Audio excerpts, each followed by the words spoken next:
evening, everyone. Good evening.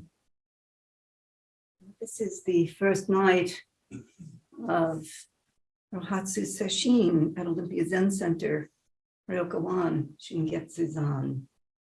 And in the year 2021, I'm sure we have been here for thousands of years, but you'd never know it, how young we look. So we all come to Sesshin a little bit scared, I think. We make the decision to come, and then we don't know what to expect. Are we going to be okay? Will we be able to sleep? Will we be able to do the work? How will our knees go? Will I be able to tolerate the food? Will my gut reject me and the food? It is just all of these questions are natural to us simply because the change in what we do on a daily basis is very different from what we are doing here. We're in a completely different culture when we come into Zen practice. And so it is startling. No matter how long we've been practicing, there is that mark of change that happens in some sense. Even if we are carrying practice in a very excellent way, there's still that mark of change when we enter the Zendo. And we feel the atmosphere of Zendo and perhaps the solemnity of practice right before us. So we get a bit scared. And I was at a conference of Buddhist teachers long way back, not so very far, but a bit back. And somebody told me that my first teacher was coming and that he had entered. I was sitting at a table facing away from him. We were at lunch. And somebody said, "Oh, Koben just walked in the room." And I said, "Oh, I'm scared." And they said, "Oh, he's a good teacher." Meaning if you're a little bit scared, that's a good sign that you are alert to some teaching or to the presence or whatever it is. So there's a bit of being scared in Zen practice. A great deal has to do, of course, with our having to do things that other people are reliant upon. You know, just a simple thing like ringing the bell. Well, as soon as you ring the bell, everybody knows how you are by how you ring the bell. Or if you ring the han, we can feel how you are by the ringing of the han. And this is true of everything that we do in practice, that we're a little bit scared because we make our own ego visible, is really what it comes to. So, fear of how we perform or how we look or how we are doing is just one's ego sitting out right there in front of us. And we're the only ones who don't know it. Everybody else knows. But we kind of know that. So, because we see that in others, we know that that's us too. So we're scared because we just don't want to see it. We don't want that visibility. And so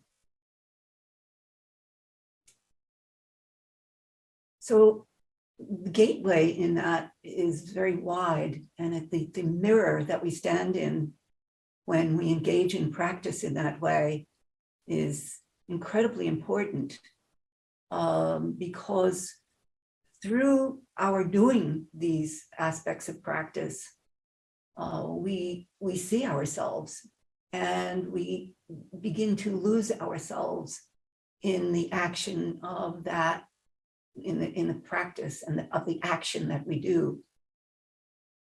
So it's extremely important to enter those gateways. And there are billions of gateways to enter in Zen practice. Everything is a gateway. The very first one was the door when we walked in the door in the first place. Entering that door, we had no idea what we were walking into. And maybe that was the best time. It's possible that was the best day for us because we were so new. We didn't know anything, and so we couldn't worry about anything either. So we were just wide open and say, sure, show me what you got here, and I'll see whether I'm going to stay. So that gateway, and then the gateway of learning the bell, and the gateway of serving, and the gateway of course, Zazen, the gateway of being Kokyo and Doan, and all of these gateways are extremely important in practice.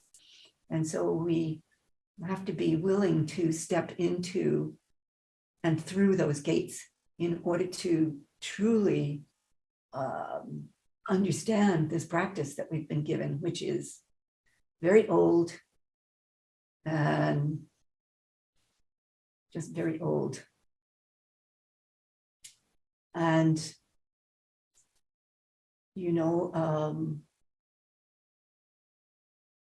was it Elie Wiesel who was asked something about tradition? I forget the circumstances at the moment, but I remember, I think it was Elie Wiesel who said, when he was asked about contemporary practice and so forth, and he said, we've been doing this practice for so centuries. He said, here we are in this century. And he says, who the hell am I to choose? Who the hell am I to say that we should change this tradition? And so I feel strongly about that in our Zen practice, that I received the training I have. And who am I to say that we should abandon that, change that, and so forth? We, of course, look very different from that original training because we are in this space that is an American modern space, and we fit practice into this space, which is the right thing to do. And as best we can, we hold the traditions in the space that we have arrived in and formed and just assembled for the amount of tradition that we do, which is a fairly small amount actually, in the consideration of all of the practice that one encounters in a big time temple in Japan, or even a Korean temple, or a Rinzai Soto temple. But all that we do is the same monastic practice that is found in any monastery. What we do is not different. The monasteries simply have priests in training who make a deeper commitment to the tradition than lay practitioners do. But what we do is exactly the same thing. It's not different.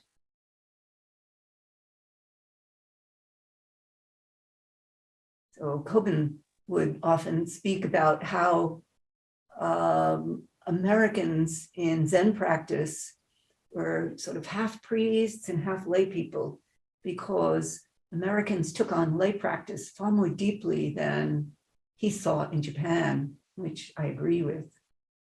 It's quite true. So we have this great opportunity.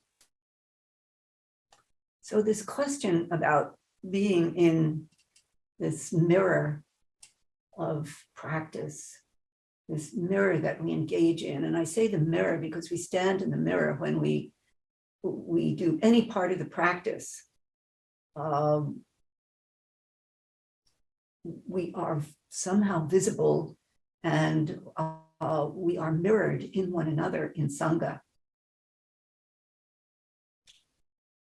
And so we come to this Sesshin, as I say, scared, but also because there's something underneath, working underneath, something that we want to know. We do want to know how we are. Sesshin is a check on how we are. It's a way to find our own health, our own spiritual health, a way to know how we are doing in terms of the forms of practice and how we respond to what we're called on to do in this longer, more intimate retreat, Sesshin. So this question of knowing then is an important one. We do want to know,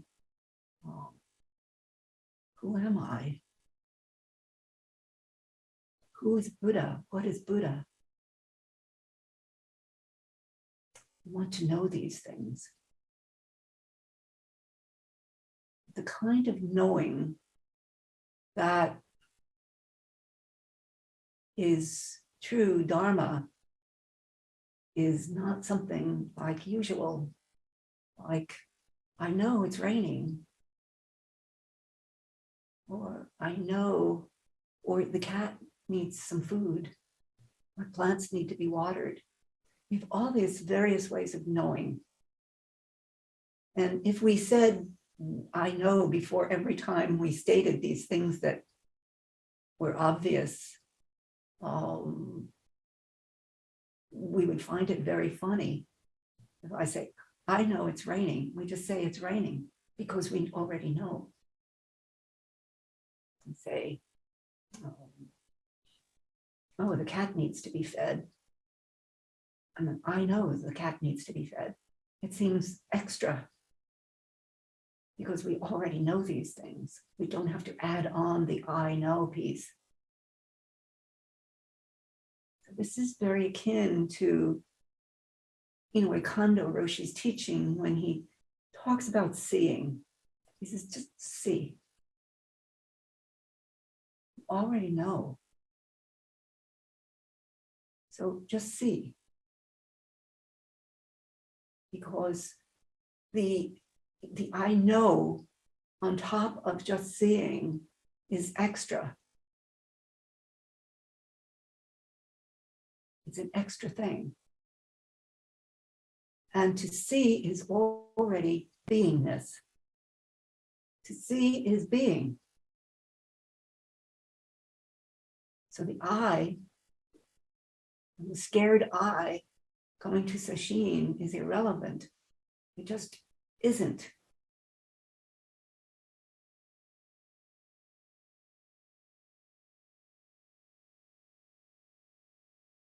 To hear is already beingness, already to be one with, just one with.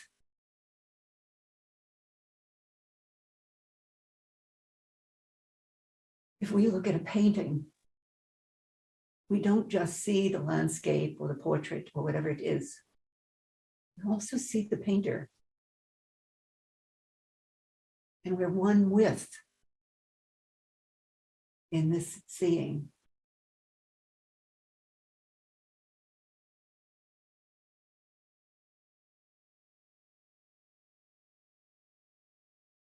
It's true of all the senses.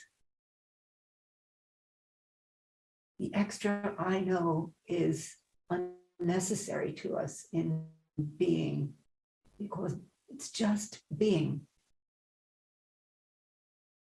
And what we want to know is we want to somehow discard that knowing that active, churning kind of knowing into experience, so that we look, we see, and that's all. And that is beingness. That all that your eyes are looking at right now is already inside you. And you already know everything. There's nothing else to need to know.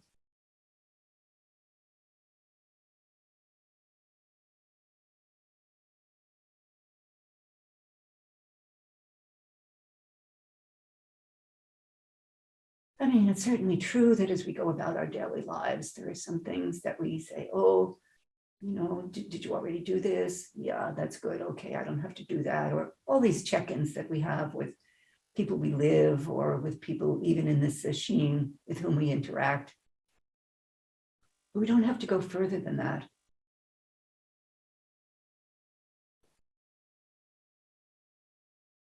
For instance, when we come into the room, when we enter the zendo,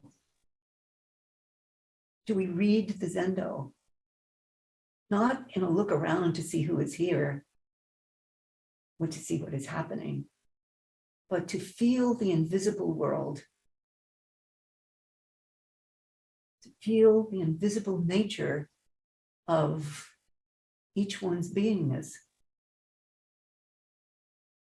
I mean, who we are physically is not who we are.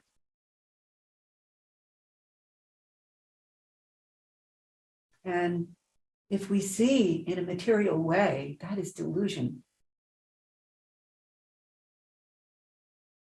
We sense one another. We sense the invisibility, the invisible person, the true person.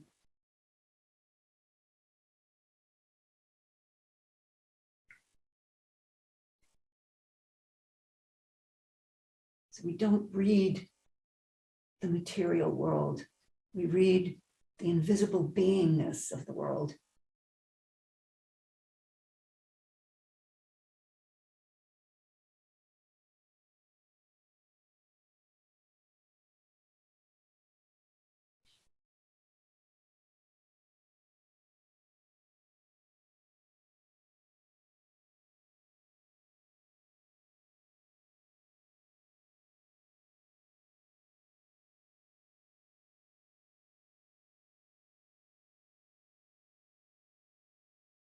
When we sit zazen, we don't sit inside of ourselves either. We sit holding all the nature of where we are holding practice.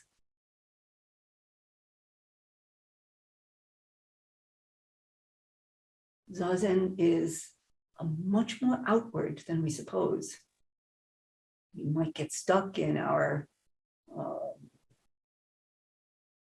swirling brain. Usually in the first few days, the brain is swirling. And it's amazing the power of the brain to produce images. Extraordinary. I don't know the images that come out of your brain, but you don't want to know mine.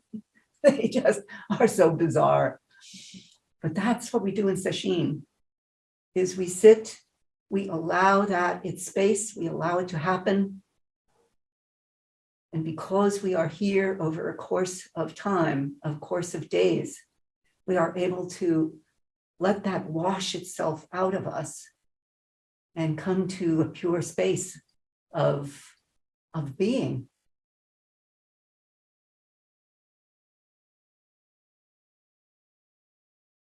So if you are on the cushion today and you're thinking, oh, just image after image after image, it's the most natural thing in the world. It's what your brain does. Thank goodness for our brains. I mean, they're just a fine part of us. And so it just is washing itself out. It's just letting itself go. It's playing with us, trying to say, take me seriously, take me seriously. But there's no need, just let it go.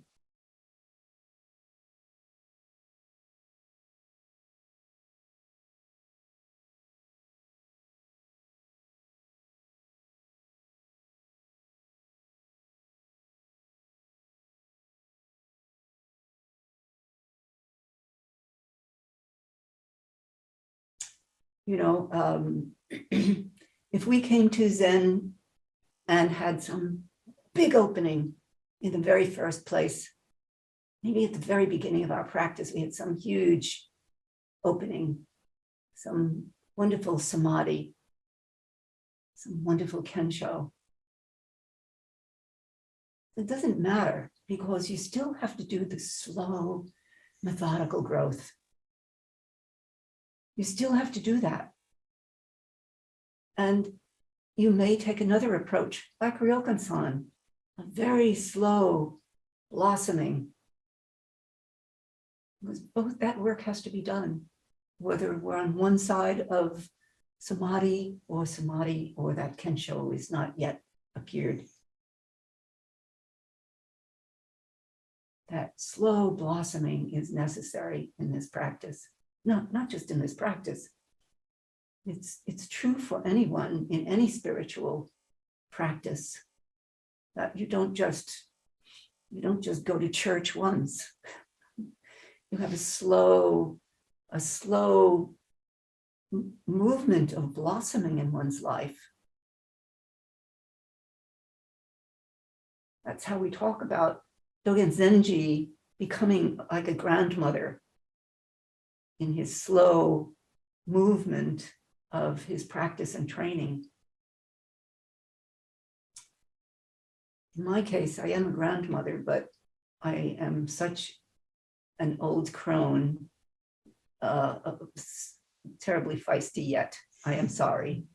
I think maybe my physical condition has made me say, I don't have time to play around with something. If I see it, I have to address it. And the least thing that happens in Zen practice is that anybody worries about your ego.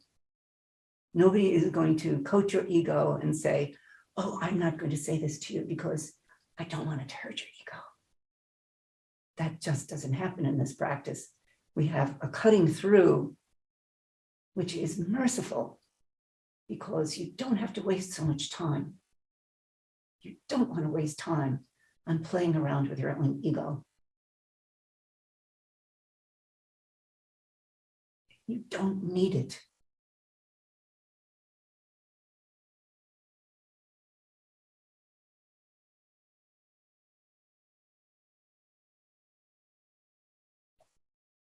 And, you know, after you have some big opening, you have some kensho, you have some great awakening of some kind, you're still the same person.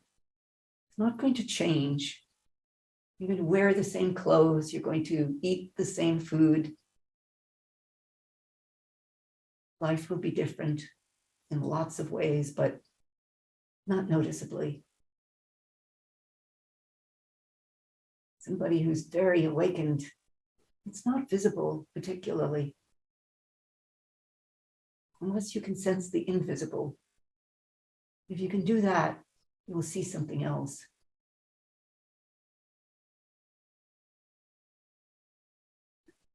So we have to practice deeply and honestly, openly, and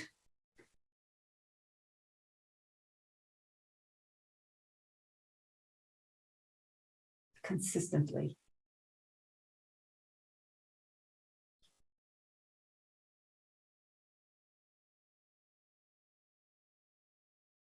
Buddha's promise is that we will all awaken. And because we come to this practice, that basic awakening is there. The practice itself is the practice of awakening. We are doing it.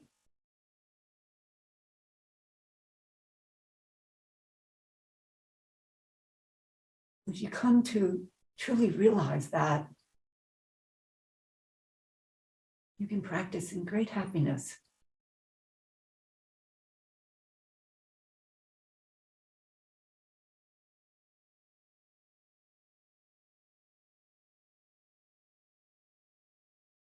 And I think that's what Buddhist practice is about.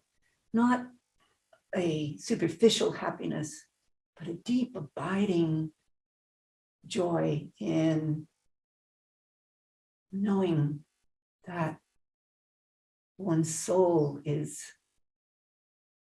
that one's soul knows itself in that invisible way.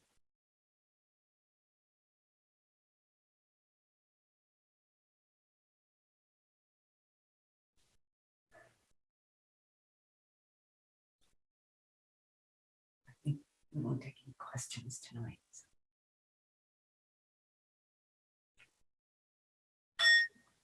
Beings are numberless, I vow to save them. Delusions are inexhaustible, I vow to end them. Dharma gates are boundless, I vow to enter them. Buddha's way is unsurpassed, I vow